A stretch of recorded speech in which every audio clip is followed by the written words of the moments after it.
Teman-teman yang saya hormati, Presiden Republik Indonesia baru saja berpartisipasi atau hadir dalam tanda kutip dalam KTT virtual G20 yang khusus membahas mengenai isu COVID-19. Jadi pertemuan dimulai pada pukul 7 malam dan baru saja berakhir.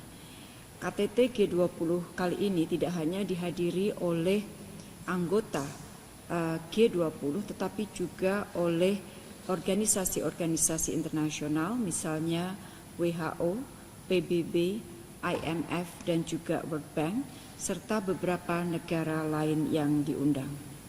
Nah, pertanyaannya adalah kenapa KTT khusus G20 secara virtual ini dilakukan kali ini? Tentunya ini merupakan bukti dari leadership atau global leadership G20 dalam menangani krisis yang terjadi pada saat ini.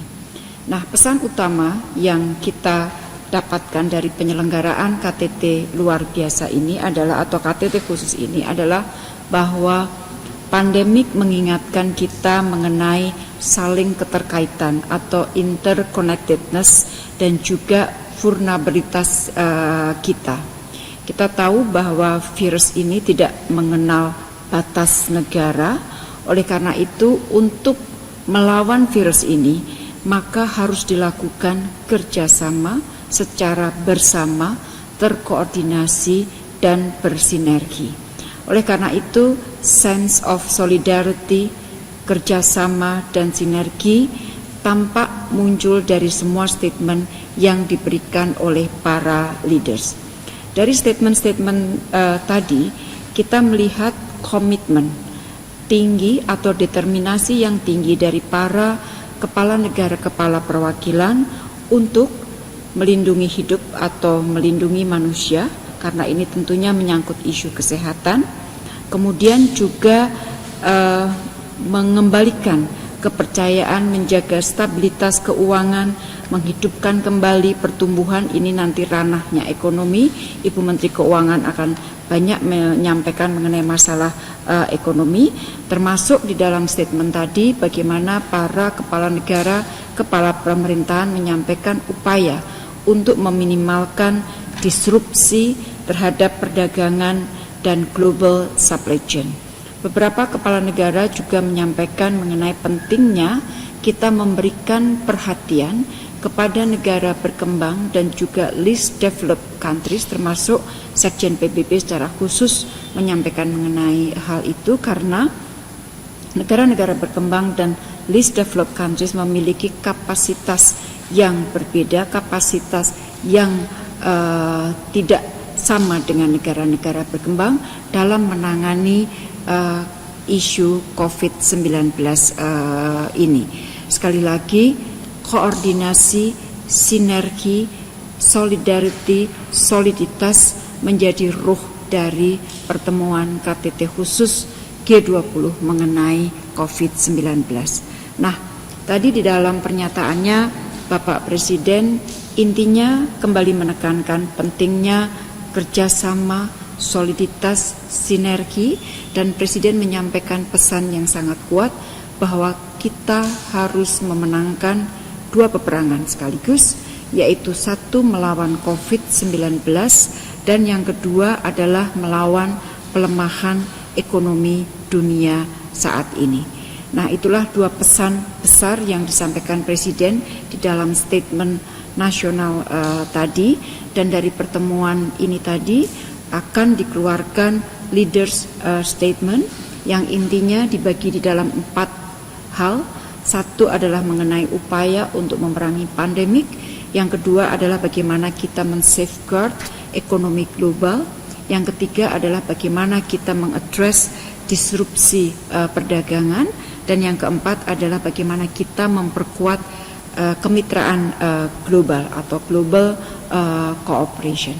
Jadi itulah ruh atau apa yang muncul yang disampaikan oleh para kepala negara dan juga apa yang disampaikan Presiden di dalam KTT khusus mengenai COVID-19 yang dilakukan oleh negara-negara G20.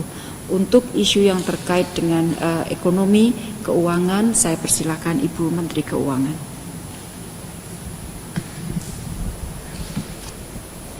Terima kasih Bu Retno.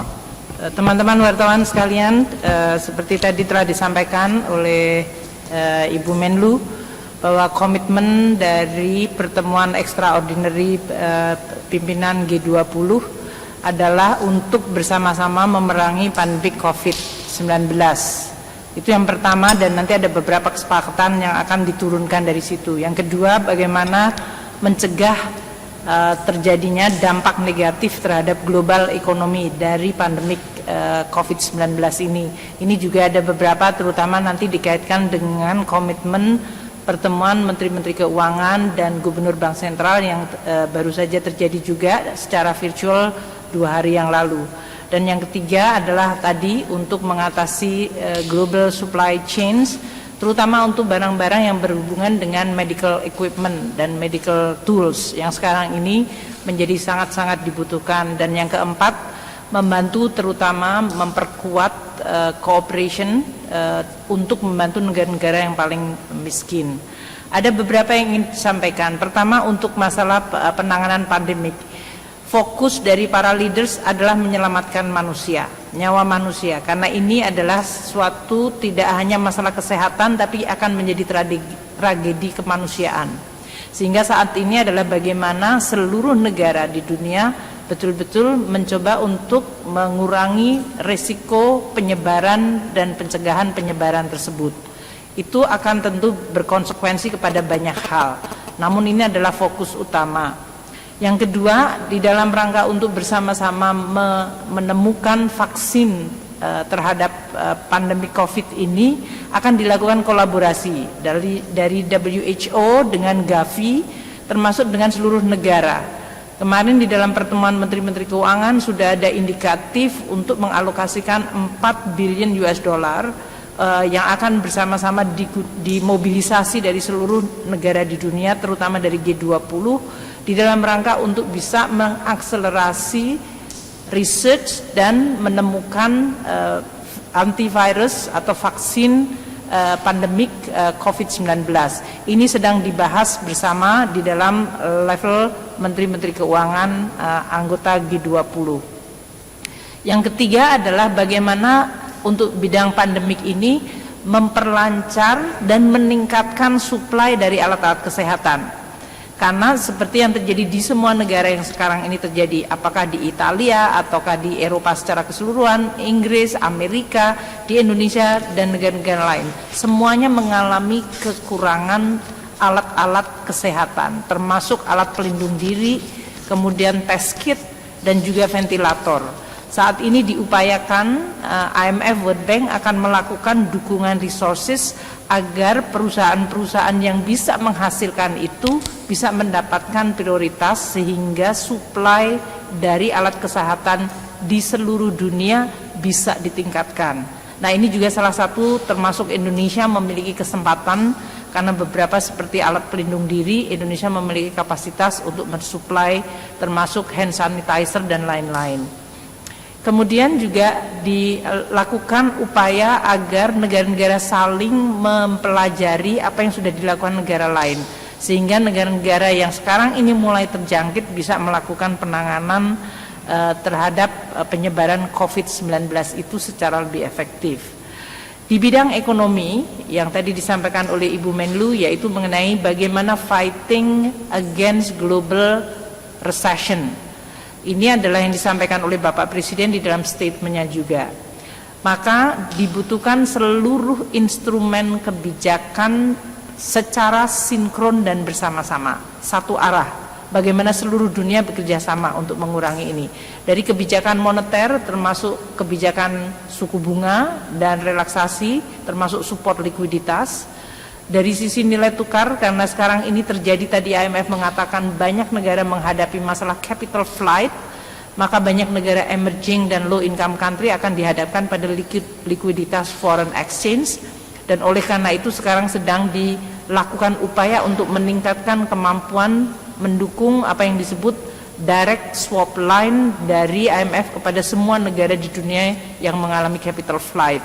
Ini adalah unprecedented, artinya belum pernah terjadi, dan ini akan menjadi salah satu terobosan untuk mencegah negara-negara yang sebetulnya tadinya tidak mengalami masalah sekarang akan menghadapi risiko dari sisi foreign exchange maupun likuiditasnya.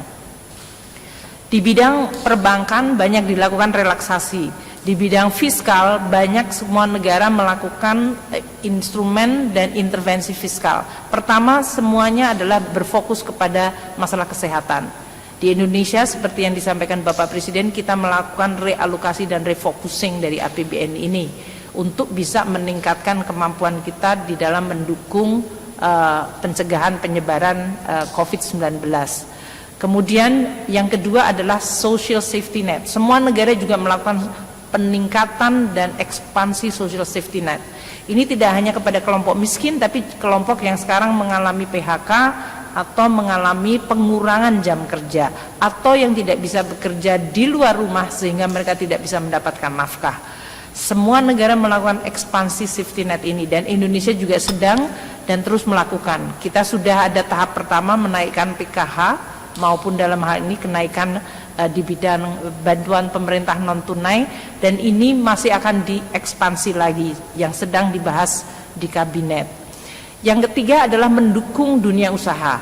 Bagaimana dunia usaha yang mengalami dan mendapatkan dampak negatif dari COVID ini harus dicegah untuk tidak mengalami pemburukan yang makin dalam. Ini bisa dalam bentuk menjaga dan mengamankan kredit line, bisa dalam bentuk relaksasi terhadap pembayaran pinjaman mereka, dan juga dalam bentuk relaksasi perpajakan, pembayaran pajak. Ini semuanya merupakan suatu hal yang di Indonesia kita juga sedang merumuskan untuk bisa melancarkan. Kemarin Indonesia sudah melakukan relaksasi untuk bidang perpajakan, namun sektornya masih sangat spesifik, dan juga dari relaksasi di bidang perbankan, dari sisi pengembalian pinjaman, kita akan terus mematangkan bersama Bank Indonesia, OJK, dan LPS untuk bisa mendukung secara lebih efektif dan kuat untuk sektor dunia usaha ini. Jadi di dalam bagian yang kedua yang disampaikan oleh para leaders, bagaimana seluruh dunia menggunakan instrumen untuk melawan kemungkinan terjadinya atau sudah terjadinya resesi ekonomi, namun bagaimana kita bisa segera bangkit kembali atau mengurangi kedalaman dari resesi itu sendiri. Ini yang sekarang sedang dirumuskan oleh seluruh policy maker di masing-masing negara, kemudian kita akan bekerja sama. Yang ketiga adalah mengenai masalah trade atau perdagangan, karena dalam situasi sekarang ini semua kompetisi di dalam menangani COVID-19, maka bagaimana kita mampu untuk tetap menjaga tadi supply side, karena disruption seperti yang Bapak Presiden sampaikan di dalam statement tadi, disrupsi dari sisi supply dan perdagangan akan makin mempersulit penanganan di bidang kesehatan. Oleh karena itu langkah-langkah untuk meningkatkan kemampuan supply sisi alat-alat kesehatan yang sangat dibutuhkan sekarang menjadi sesuatu yang sangat penting. Di Indonesia kita juga akan melakukan langkah-langkah untuk mendukung perusahaan-perusahaan yang melakukan produksi alat-alat kesehatan tersebut. Kita akan mengidentifikasi perusahaannya, kita akan melihat kebutuhan mereka untuk bahan baku dan kebutuhan mereka untuk bisa meningkatkan kapasitas produksinya. Terakhir tadi disampaikan oleh Raja Saudi adalah bagaimana untuk kemudian cooperation atau kerjasama antar G20 harus ditingkatkan, terutama untuk membantu negara-negara yang memiliki income rendah karena kapasitas mereka sangat terbatas. Maka tadi disebutkan IMF World Bank akan melakukan dan mengidentifikasi untuk negara-negara low income country yang memiliki highly indebted, kemungkinan akan dilakukan suatu mekanisme melakukan restructuring atau debt restructuring kepada negara-negara yang termasuk dalam kelompok highly indebted low income country. Inilah yang sedang dilakukan di dalam upaya G20. Kita tentu di Indonesia kita terus melakukan penyempurnaan seluruh respons kebijakan. Dan tentu dalam hal ini walaupun Bapak Presiden sedang dalam suasana duka, kita semua betul-betul bangga dan terharu melihat beliau memiliki komitmen yang luar biasa untuk tetap bisa berpartisipasi dalam G20 dan memimpin Indonesia bersama pemimpin-pemimpin dunia di dalam melawan penyebaran COVID-19. Terima kasih. Ada beberapa pertanyaan, kita akan langsung yang saya sudah terima di sini. Pertama dari Jawa Pos, menyebutkan IMF berasumsi bahwa kondisi ekonomi pertumbuhan global akan negatif. Apakah dampak untuk Indonesia dan langkah pemerintah untuk meminimalkan terhadap Indonesia?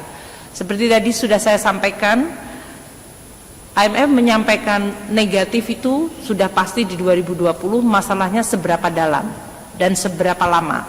Dan ini tergantung dari kemampuan semua negara untuk bersama-sama melawan pelemahan ekonomi. Untuk Indonesia, kita akan melakukan seluruh instrumen bersama-sama dengan Bank Indonesia, OJK, dan seluruh instrumen di bidang ekonomi.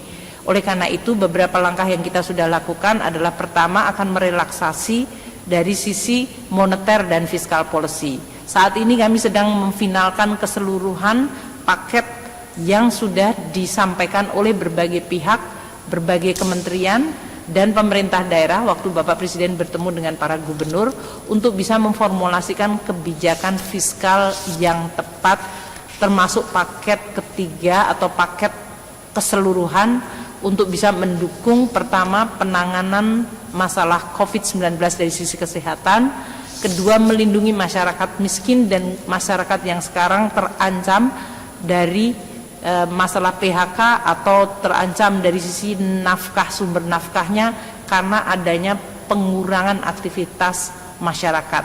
Dengan adanya isolation atau self distancing, social distancing, dan penurunan mobilitas masyarakat, pasti banyak masyarakat yang terkena. Kita sedang akan terus melakukan formulasi untuk bisa mendukung kelompok masyarakat tersebut. Sebentar lagi akan disampaikan di dalam sidang kabinet. Dan tentu ini akan menambah defisit di dalam APBN. Kita juga sudah bertemu dengan DPR untuk bisa menyampaikan apabila defisitnya di atas 3%, maka kita akan melakukan relaksasi terhadap batasan defisit tersebut. Ini yang sedang dilakukan oleh pemerintah Indonesia kita di dalam rangka untuk meminimalkan kemungkinan dampak. Di sisi lain, karena beberapa sektor industri kita bisa melihat adanya kesempatan untuk menghasilkan alat-alat kesehatan yang sekarang dibutuhkan secara sangat-sangat urgent seluruh dunia, mereka bisa meningkatkan kemampuan kapasitas produksinya.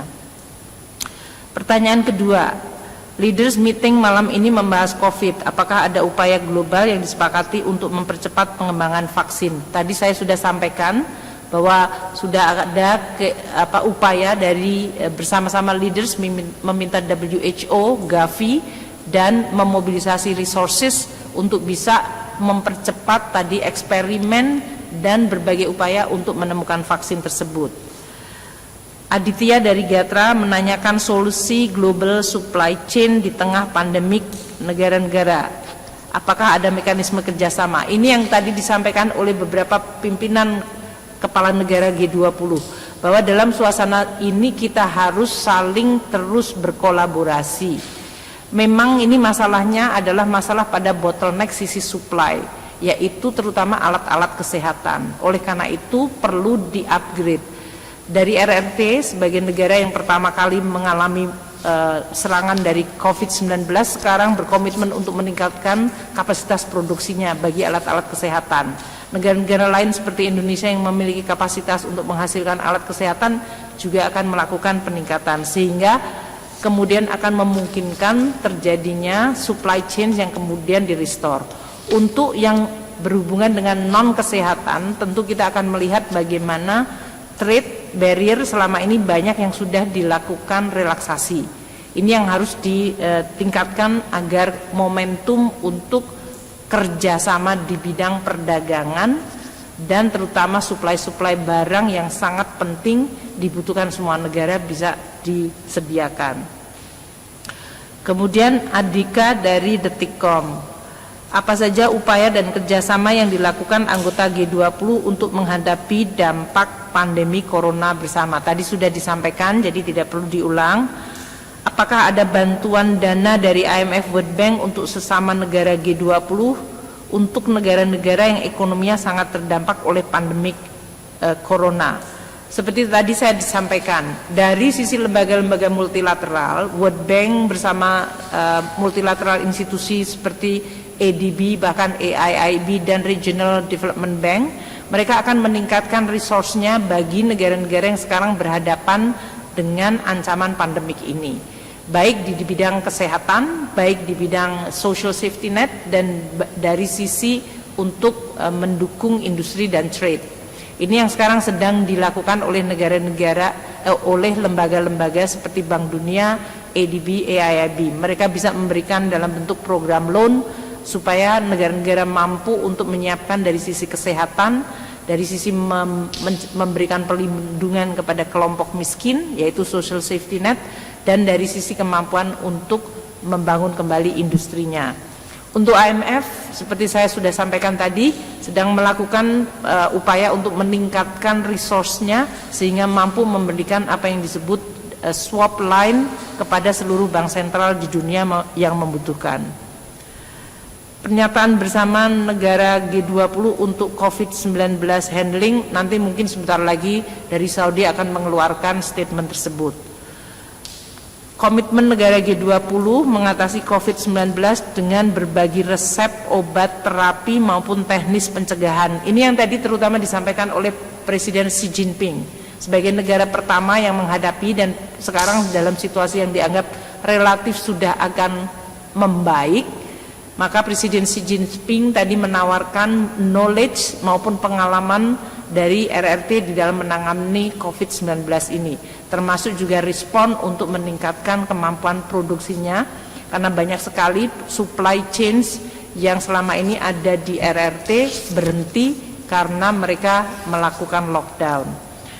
Dari Bloomberg, Ari Bloomberg, apakah langkah koordinatif yang akan ditempuh serentak oleh G20 menangani COVID ini? Tadi saya sudah sampaikan, untuk penemuan vaksin itu dilakukan secara serentak bersama dengan seluruh multilateral. Kedua, meminta untuk IMF, World Bank dan multilateral bank untuk membantu negara-negara yang sekarang menghadapi situasi yang sulit, yang mereka mungkin akses terhadap resource-nya sangat terbatas, dan mengoptimalkan seluruh mekanisme dan instrumen di masing-masing negara, apakah itu kebijakan moneter, kebijakan fiskal, kebijakan di sektor perbankan, untuk bisa mendukung masyarakat dan negara-negara itu menghadapi ancaman. Untuk pertanyaan kedua dari Bloomberg, kesepakatan G20 untuk mengatasi resesi ekonomi global, tadi saya sudah sampaikan di dalam jawaban yang pertama, yaitu bersama-sama menggunakan instrumen di masing-masing negara maupun untuk mendukung agar trade bisa berjalan secara tetap baik, sehingga ekspor dan impor barang akan tetap bisa berjalan. Dari Kompas, pertanyaannya adalah wabah COVID merupakan ujian bagi soliditas negara-negara G20 dan lainnya. Langkah apa untuk membangun soliditas yang nyata dan konkret di dalam jangka pendek, menengah, dan panjang? Pertemuan extraordinary para leaders secara virtual ini menunjukkan bahwa soliditas itu sangat kuat. Kemarin didahului dengan pertemuan G20 untuk tingkat menteri dan bank sentral. Ini mengingatkan kejadian seperti tahun 2008-2009. Jadi sebetulnya di dalam ujian yang sifatnya global dan tidak mengenal batas, G20 maupun kerjasama melalui United Nations, melalui IMF, World Bank, dan WHO menjadi sangat-sangat penting, dan itu disadari oleh semua leaders. Jadi dalam jangka pendek adalah menggunakan seluruh resource untuk bersama-sama memerangi COVID ini. Dalam jangka menengah, bagaimana kita terus mendukung pemulihan baik di sektor kesehatan, sektor ekonomi dan sosial, dan di sektor keuangan, agar mereka bisa mendukung pemulihan semua negara yang sekarang ini sangat negatif diterpa oleh COVID-19. Mungkin itu dari saya atas pertanyaan dari seluruh wartawan. Terima kasih dan selamat malam, jaga kesehatan untuk Anda semuanya. Wassalamualaikum warahmatullahi wabarakatuh. Ya. Mungkin sedikit ya. Jadi teman-teman, selain kita berusaha untuk menangani COVID-19 yang ada di dalam negeri, di Indonesia, pada saat yang sama kita juga melakukan perlindungan terhadap warga negara Indonesia yang berada di luar negeri, terutama yang sedang melakukan perjalanan di luar negeri.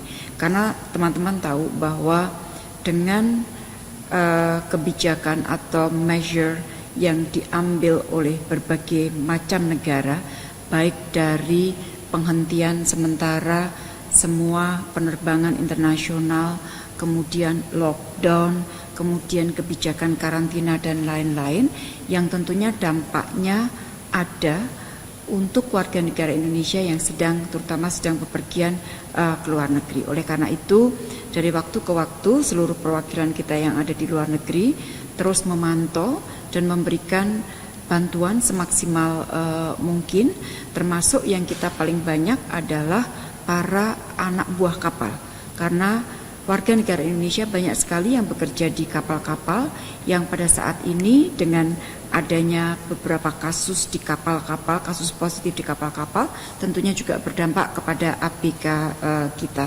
Sejauh ini sebagai informasi bahwa lebih dari 1.600 kasus yang dihadapi oleh warga negara Indonesia, macam-macam sifatnya, yang telah diberikan bantuannya oleh seluruh perwakilan kita di luar negeri. Sekali lagi, selain isu di dalam negeri, kita juga berusaha untuk menangani isu yang terkait dengan warga negara Indonesia yang sedang bepergian ke luar negeri. Jadi itu saja yang ingin saya tambahkan. Terima kasih.